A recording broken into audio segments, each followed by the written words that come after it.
अस्सलाम वालेकुम and welcome back to my channel. कैसे हैं आप सब? आई होप कि आप लोग सब ठीक ठाक होंगे। अल्हम्दुलिल्लाह मैं भी बिल्कुल ठीक हूँ।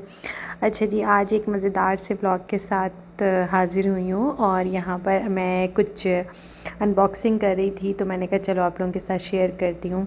हुआ ये था कि वीकेंड पर जो है वो हमारी आयरन ख़राब हो गई थी और अचानक से बहुत ज़ोर से ब्लास्ट हुआ। फ्राइडे का दिन था, कपड़े वगैरह आयरन करने के लिए मैंने ऑन करी। स्टीम आयरन थी, वो भी इम्पैक्स की। तो वो ज़ोर से ब्लास्ट हुआ, वो पूरी ब्लैक हो गई। अच्छा, थी वो सिरेमिक कोटिंग वो भी। फिर उसके बाद मैंने कोशिश करी कि मैं उसको क्लीन करती हूँ, तो क्लीन तो खैर वो हो नहीं रही थी, उसमें थोड़ी सी स्मेल भी आ रही थी। फिर हमने उसका वारंटी कार्ड चेक किया, तो खैर वो 3 साल से ऊपर हो चुके थे, तो वो तो खैर नहीं रिटर्न हो सकती थी।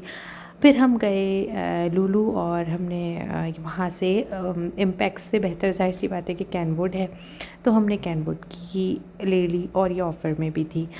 तो बस अभी हम इसको लेकर आए हैं और इसको मैं अनबॉक्सिंग कर रही हूँ। ये बहुत लाइट वेट थी, बहुत अच्छी, सब कुछ इसमें ठीक था और ठीक है अभी तक जो आप लोग देख रहे हैं। इसकी बाकी कहानी मैं आप लोगों को अभी ही बता दूँगी कि फिर इसके साथ हुआ ये कि ये 2 दिन के अंदर जो है वो कपड़े इसमें चिपकना शुरू हो गए और ये ब्लैक होना स्टार्ट हो गई, जबकि सिरेमिक कोटिंग में ऐसा होता ही नहीं है। और थोड़ी सी ये एक्सपेंसिव होती हैं सिरेमिक कोटिंग वाली as compare to normal iron के। फिर उसके बाद ये हुआ कि कुछ इन्फॉर्मेशंस भी हमें मिली कि जो स्टीम आयरन होती है वो ख़ुद ही 2 साल के अंदर हो जाती हैं ख़राब, जैसा कि हमें बताया लोगों ने जो भी थे वहाँ पे वर्कर्स वगैरह। खैर ये भी हमने उन्हीं की रिकमेंडेशन पे ली कि ये बहुत अच्छी है, बहुत अच्छी, आप ले लें। इसके बाद खैर मैंने इसके कपड़े वगैरह आयरन करे, मुझे मज़ा भी आया। थोड़ी सी इम्पैक्ट से लाइट वेट थी और जब आप पानी वगैरह इसके अंदर फ़िल करते हैं तो आपको पता है कि थोड़ी आयरन हैवी हो जाती है और जितनी लाइट वेट होती है ना, इस्त्री करने में मज़ा आ रहा होता है, आपका हाथ नहीं दुख रहा होता। खैर मैंने और मुझे हो रही थी बेचैनी कि भाई अब नई आयरन है, मैं चलो स्टार्ट करती हूँ कपड़े। और इस वक्त तक जब मैंने आयरन करने स्टार्ट करे कपड़े तो बहुत स्मूथली रही, अच्छा रहा और मैंने डन कर दिया कि भाई चलो अब ये रिटर्न नहीं करानी है। फिर उसके बाद जो है वो इस आयरन ने मसले स्टार्ट कर दिए। अच्छा, हुआ ये था कि अब बाकी की चीज़ तो मैंने आपको बता दी। उसके बाद जो है जब हम लुलु गए तो उन्होंने हमसे आयरन ली, तो कहने लगा हो सकता है एक पीस डिफेक्टेड हो, एक पीस डिफेक्टेड हो, आप अच्छा आप ऐसा करें कि आप इसे कोलगेट से क्लीन करके देखें, उसके बाद ये बिल्कुल स्मूथ चलेगी। तो मैंने कहा सिरेमिक आयरन लेने का फ़ायदा क्या है जब हम इसको कोलगेट से और इन चीज़ों से हम क्लीन करते रहें। खैर फिर भी मैंने कहा कि चलो अब अगर ये सर्विस सेंटर में चली जाती है आयरन तो फिर वो 15 दिन तक जो है ना वो में नहीं पता चलता, रिटर्न नहीं आती है चीज़ बन के। और ये मेरे पास कोई एक्स्ट्रा आयरन है भी नहीं अभी रखी हुई, तो मुझे बहुत प्रॉब्लम होगी। मैं वापस घर लेकर आई, फिर मैंने इस हैक को किया कोलगेट वाली को, तो वो भी वर्क नहीं कर रहा था, फिर मैंने रिटर्न करी। फिर वहाँ पर एक और यही सेम आयरन कंप्लेन आई हुई थी, कुछ स्टीम का मसला था। अब आई डोंट नो कैनवुड में ये मसला होता है नहीं होता, क्योंकि कैनवुड एक अच्छी ब्रांड है, अच्छी कंपनी है, तो उसके साथ ये प्रॉब्लम क्यों आ रही है तो मुझे नहीं पता। खैर उसके बाद जो है हमारी आयरन वो रिटर्न चली गई है बनने, और अब देखें उसके बाद क्या होता है। उसके अलावा अब मैंने उसके दूसरी आयरन मुझे लेनी पड़ी क्योंकि उन्होंने तो यही कहा था कि अगर आपको रिटर्न मिली, न्यू मिली, जो भी मिली वॉटेवर, वो आपको आफ्टर 15 डेज़ ही पता चलेगा कि अब क्या होता है, रिपेयर हो के आती है। तो हमने तो खैर मना कर दिया कि नहीं हमें रिपेयर नहीं चाहिए, हमें या तो न्यू चाहिए या फिर आप रिटर्न ले लें। और फिर हमने जो है वो दूसरी आयरन ली है और वो मैं आपको इंशाल्लाह नेक्स्ट अपनी वीडियोस में दिखा दूँगी कि वो हैवी है, अच्छी है, और अब तक जो है वो मैं उसे 1 वीक हो गए हैं, बिल्कुल अच्छी जा रही है। अब जो रिटर्न होकर आएगी वो न्यू आएगी, और या जो है वो हमें पैसे रिटर्न करेंगे, जो भी होगा वो भी आपके साथ में इंशाल्लाह ताला डिस्कस करूँगी। और जी बस यहाँ पर थोड़ी सी किचन की क्लीनिंग वगैरह चल रही है, और ये मैंने कुछ जो चीज़ें शीन से मंगवाई थी वो भी मुझे कुछ सेट करनी थी यहाँ पर।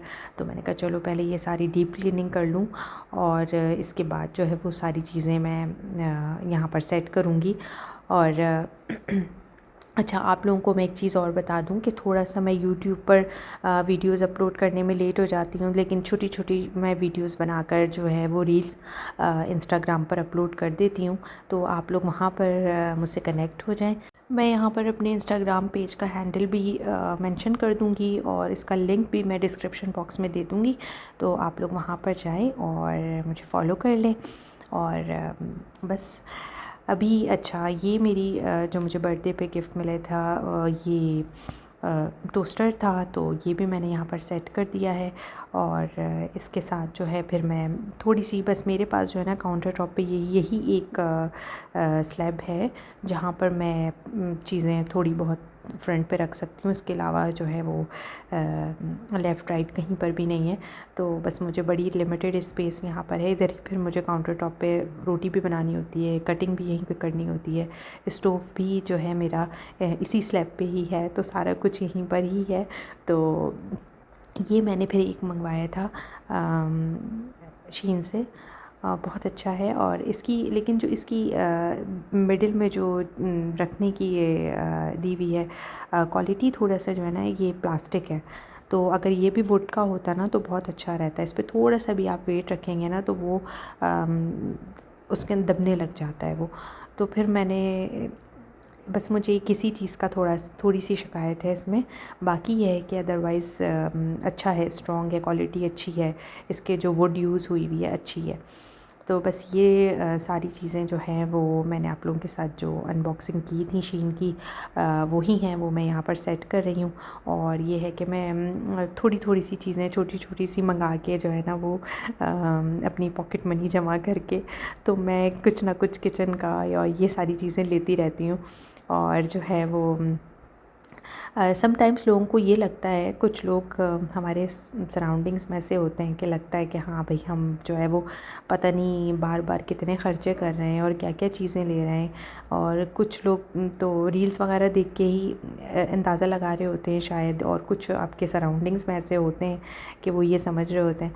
तो ऐसा नहीं है। हम जो है ना वो हाउसवाइफ्स या बहुत सारी ऐसी औरतें होती हैं जिन्हें घर की चीज़ों का बड़ा शौक़ होता है, तो इस तरीके से अपनी भी पॉकेट मनी और अपने भी पैसे जमा करके जो है ना वो बहुत सारी चीज़ें ले रही होती हैं। और मैं तो खैर बहुत ज़्यादा चीज़ें जो है वो ये सोच के पैसे जमा कर रही होती हूँ कि अब जो है वो मैं घर को डेकोरेट करने के लिए रमज़ान में क्या क्या चीज़ें लूँगी। क्योंकि ज़ाहिर सी बात है, आपके पास एक लिमिटेड बजट होता है, आप हर चीज़ हर वक्त पूरी नहीं कर सकते हो। तो किचन की भी कितनी हज़ारों छोटी छोटी चीज़ें, ये छोटी छोटी चीज़ों पे भी अच्छे खासे पैसे आपके स्पेंड हो जाते हैं, होते हैं। और ये चीज़ें जो हैं आप बार बार हस्बैंड को नहीं कहते, या जब तक अनटिल अनलेस कोई बड़ी बड़ी चीज़ें ना ख़राब हो रही हों तो तब आप चलो हस्बैंड को बोलते हो, वरना इन छोटी मोटी चीज़ों के लिए बार बार आप बोलो तो ज़ाहिर सी बात है फिर हस्बैंड भी इरिटेट होते हैं। तो बस मैं यही करती हूँ। और मेरे ख्याल से कैसा लगा सभी हाउसवाइफ्स यही करती हैं कि थोड़ी थोड़ी चीज़ें थोड़े थोड़े पैसे जमा करके सब लेती हैं। फिर मिलते हैं एक नए व्लॉग के साथ। टेक केयर, अल्लाह हाफ़िज़।